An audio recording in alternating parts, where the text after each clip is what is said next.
Today we are making Crixa Bizets, 2 tender, crunchy meringues with vanilla whipped cream.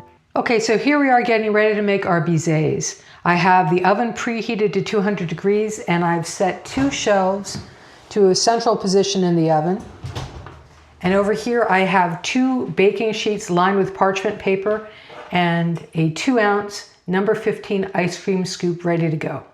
So to make our Bizets, we need our egg whites with vanilla extract and extra fine sugar. The details here are to make sure that your egg whites contain no trace of yolk and that your equipment is really clean. And mostly what we're looking for here is no grease of any kind. So we're going to start whipping our egg whites, and in they go into the bowl. And I want to show you something. You can see the bottom of the bowl. You can see all the way to the bottom of the bowl through the egg whites. As our egg whites progress in whipping, the first thing we're going to see is it's going to become opaque. And you're going to look down to the bottom of this bowl and you're not going to be able to see the bottom of the bowl. The next thing we're going to look for is for the foam to start leaving a track so that when the whip is moving through the egg whites, it's leaving a trail. If we add the sugar at that stage, we are going to make firm meringues that are going to be really, quite frankly, hard. Okay, so we need to do one additional step. Once we have the trail going through the foam, we're going to let the egg whites continue to whip until they just start to really rise in volume.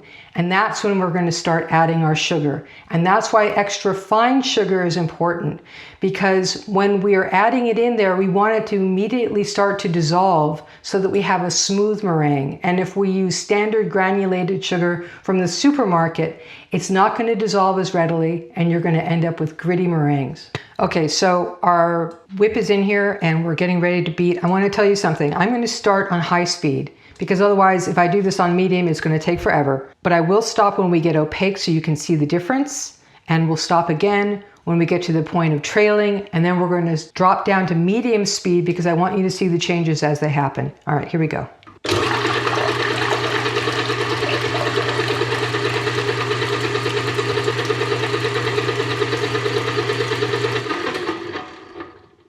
All right, there we are. It's opaque. You can't see the bottom of the bowl anymore. But look how loose that is. That is not anywhere near to being a foam. We're going to keep going until we can see trails through the foam. Here we go.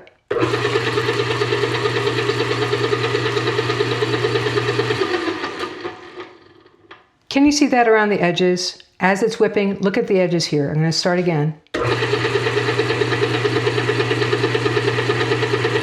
You can see those shadows of the whip drawing through. And if I drop down to medium speed here, you can see it there around the edges, the trail. And right now, this is not bad. I'm just gonna let it go a little bit more, get a little volume. You can see it's starting to rise up. And you can see the trail more distinctly now through the foam.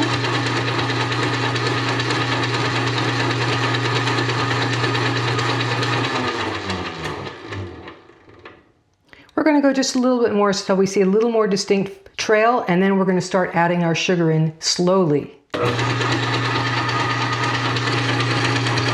There, can you see it? More of a shadow where it's really leaving a trail and you can see it more distinctly. That means we've increased in volume.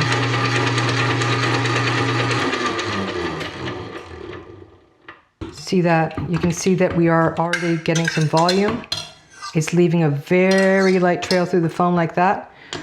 I'm going to turn it back up on speed 2 and we're going to start adding our sugar. And we want to add the sugar slowly because this doesn't have a lot of body to it and the sugar can just fall right through to the bottom of the bowl, which is useless. We're going to add it slowly, gradually, and get all the sugar into the meringue. Here we go.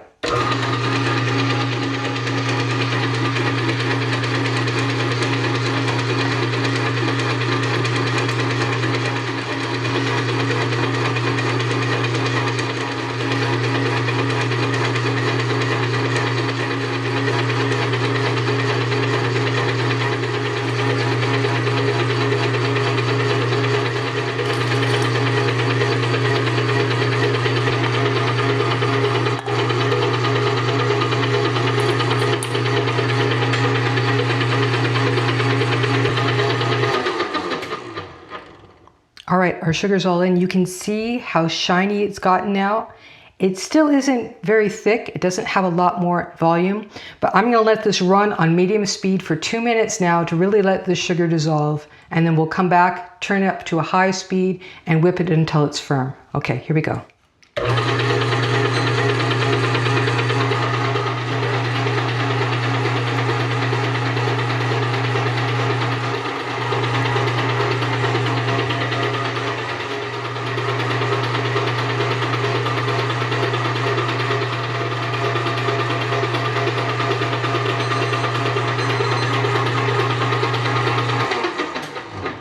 Okay, our 2 minutes are up. I just want to show you. You can see that we've already increased in volume. See how the meringue is starting to climb up the tines and you're starting to have a divot in the center? That is good. That's what we want. And now I'm just going to turn up to high speed and we're just going to whip a little bit to get a little firmer and take a look.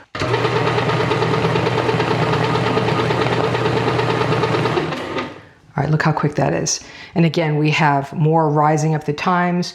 We have more of a cone in the center. And I'm gonna give it just a wee bit more and we'll test it.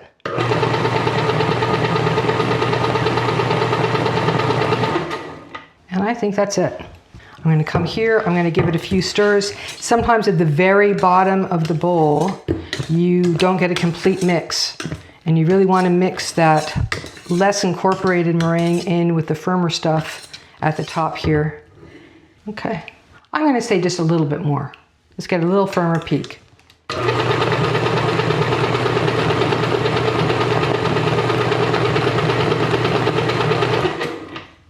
Let's see what it looks like.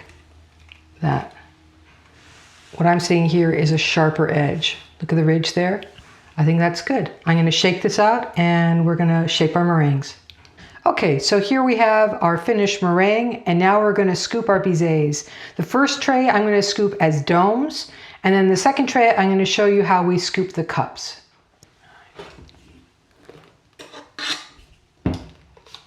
So we just go like this. I'm gonna make nice rounded domes. All right. I'm gonna start 4 to a row here. Every time you do this, your volume can be different, so your yield can be a little different. Leave yourself room to have more than you expect. But I'm going to start off by, I think, making 11 here. In terms of dividing this mentally in half, you want to have more of the domes because we're going to use the domes to test for doneness. Okay, here's our first tray. And now the cups are going to start the same way. I'm going to start here with this first row.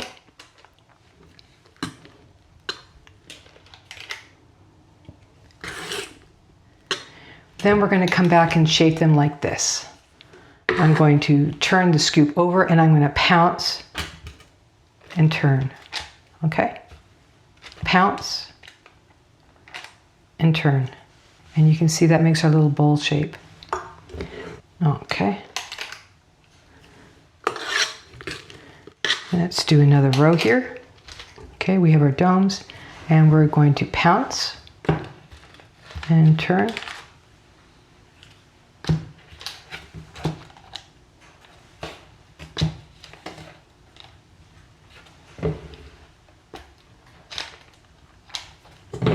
All right, let's see if we can get 2 or 3 more.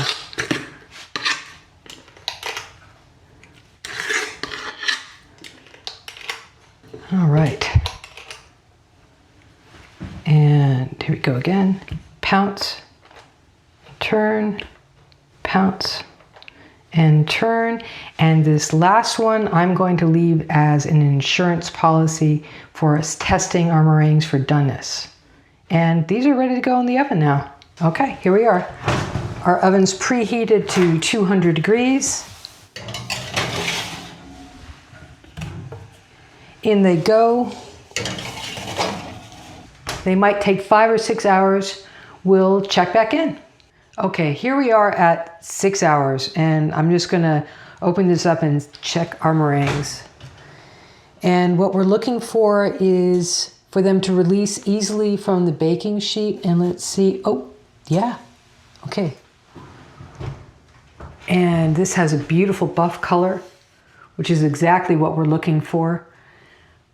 Another thing I noticed upon walking into the kitchen is a smell of caramelized sugar. This is from the Maillard reaction, that this is slowly caramelizing all the sugar in the meringue, and this imparts a very desirable flavor to it.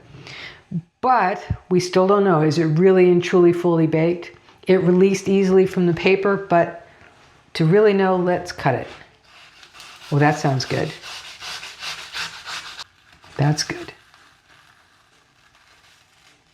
The process of cutting these in half when it is hot causes a little bit of tearing that you see here, but I can feel in my hands that as I'm holding this and it's cooling, it's already turning shatteringly crisp. This is beautiful, okay? So I'm gonna take the rest of these out of the oven and let them cool here on the stove. And when they're cool to the touch, I'm gonna put them into a bucket to store them. Here we are.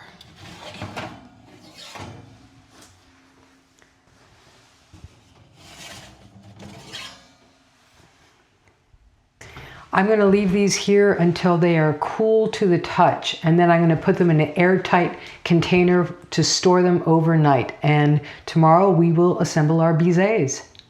Okay, so here we are with our meringues. We made 21 meringues yesterday and sacrificed one in our test, so we have 20 left, which is enough for 10 Bizets. Now, because they take such a long time to bake, it's easier to make them ahead of time and just have them at hand when you're ready to assemble the Bizets. But really, you could have used them any time after they cooled. So here we have our meringues, and we're going to go like this. Depending on the paper size you have, the wider base like this is better, but the smaller cases work as well. I'm just going to go like this. And we have the same scoop, the number 15 ice cream scoop that we used to shape the Bizets. And I'm going to make a nice, generous scoop of whipped cream. Put it on there, meringue on top. That's it. Now, if you want to pipe your meringue, going around once, going around twice, and that's it. And then this. And that's it. That's Bizet. So here are our finished Bizets, and these really should be refrigerated for at least an hour before you serve them, and they're good for up to 24 hours.